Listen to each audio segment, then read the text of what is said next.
कथित रूप से ये एरिया मलिक का बगीचा नाम से जाना जाता है, जबकि कागजों में जो डॉक्यूमेंट्स हैं, दस्तावेज हैं नगर निगम के, वहाँ मलिक का बगीचा के नाम पे दर्ज नहीं है, नगर निगम की नजूल भूमि के रूप में दर्ज है। इस प्रॉपर्टी पर, जो कि खाली प्रॉपर्टी है, जिसमें दो स्ट्रक्चर्स हैं जो कहीं पर भी ना तो किसी धार्मिक संरचना के रूप में रजिस्टर्ड हैं, ना ही किसी प्रकार से मान्यता प्राप्त है।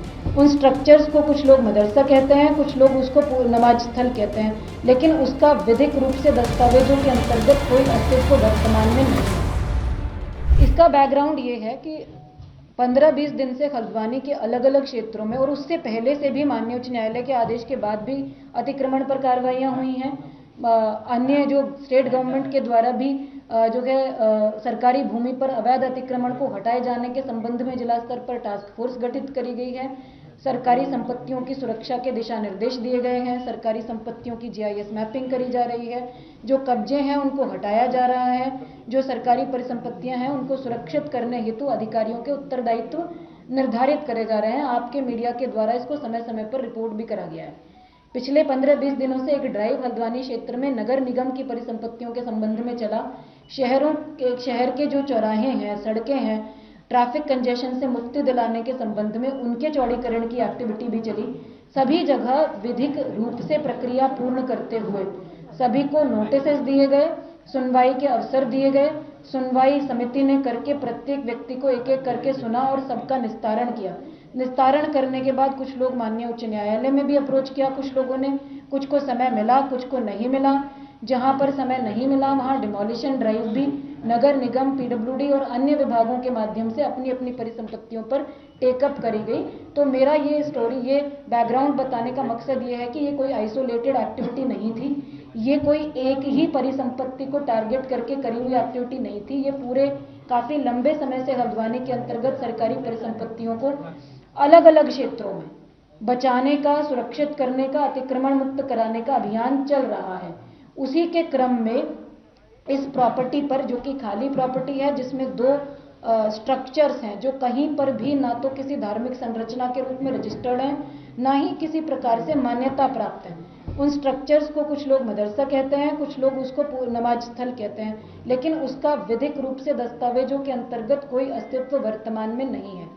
उनको हमने खाली कराया। जो ओपन स्पेस था उसका कब्जा ले लिया गया और एक नोटिस परिसंपत्तियों पर, स्ट्रक्चर्स पर चस्पा करा गया, क्योंकि कथित रूप से ये एरिया मलिक का बगीचा नाम से जाना जाता है, जबकि कागजों में जो डॉक्यूमेंट्स हैं, दस्तावेज हैं नगर निगम के, वहाँ मलिक का बगीचा के नाम पे दर्ज नहीं है, नगर निगम की नजूल भूमि के रूप में दर्ज है। तो इन स्ट्रक्चर्स पर नोटिस चस्पा करे गए और खुद से ही अपना अतिक्रमण 3 दिन के अंदर हटाने के निर्देश दिए गए।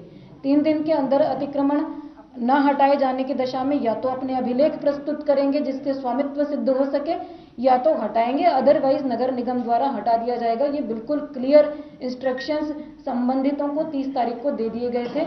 उसके बाद 4 तारीख की तिथि निर्धारित करी गई, जिसमें 3 तारीख को काफ़ी ज़्यादा मात्रा में जो प्रतिनिधि गण हैं, जो भी हितधारक लोग हैं, आसपास के क्षेत्रों के रहने वाले लोग हैं, वो संभ्रांत लोग नगर निगम के सभागार में आए और हमारी टीम के साथ चर्चा करी। उन्होंने काफ़ी सारे विधिक बिंदु रखे, उन्होंने अपने प्रत्यावेदन दिए और हमसे ये मांग करी कि हमें उच्च न्यायालय में, माननीय उच्च न्यायालय में जाने का एक अवसर दिया जाए। माननीय उच्च न्यायालय का जो भी निर्णय होगा हमको स्वीकार होगा। उसके बावजूद जब हमने समय नहीं दिया, क्योंकि हम ऑलरेडी समय दे चुके थे, तो हमारी जो रात को फ्लैग मार्च की कार्रवाई हुई, फोर्सेस वहां पहुंची अगले दिन के डिमोलिशन ड्राइव के लिए, तो उनके द्वारा कुछ डॉक्यूमेंट्स प्रस्तुत करे गए, जिसमें एक 2007 का एक ऑर्डर था। 2007 में माननीय उच्च न्यायालय के द्वारा जिलाधिकारी नैनीताल को एक ऑर्डर किए गए थे किसी प्रार्थना पत्र के डिस्पोजल के लिए पर्टिकुलर परिसंपत्ति के संबंध में। उसका जब हम लोगों को वो कागज रिसीव हुआ, तो उस कागज की, उस आदेश की सैंक्टिटी को सुरक्षित रखते हुए, उसका सम्मान करते हुए हमारे द्वारा अपने कार्यालय से उसकी पत्रावली ट्रेस कराई गई और ये वेरीफाई किया गया कि इसका डिस्पोजल क्या 2007 से लेकर 2024 तक किया गया या नहीं किया गया। उसका डिस्पोजल की जब विधिक स्थिति स्पष्ट नहीं हुई, तो जल्दबाजी में डिमोलिशन ड्राइव ना करके उसको उस दिन रोक दिया गया, ताकि संबंधित पक्षों को वैधानिक कार्रवाई करने का पर्याप्त अवसर दिया जा सके। किसी भी प्रकार की जल्दबाजी में ऐसी कोई कार्रवाई ना हो जो विधि विरुद्ध हो या लीगल प्रोसेस अपनाकर ना करी जाए। ये हमने एक्टिविटी को रोका गया। मदरसा जिसको कहा जा रहा है उस भवन को सील कर दिया गया। सभी की सहमति ली गई। वो हमारे पोजीशन में था, नगर निगम के एडमिनिस्ट्रेशन के पोजीशन में था। पीएसी वहां पर पोस्टेड थी। किसी भी व्यक्ति का उसमें कोई अहित होने की संभावना नहीं थी। कोई उसके अंदर रह नहीं रहा था, कोई बेघर नहीं हो रहा था, किसी का घर आवास स्थान उसमें इन्वॉल्व नहीं था।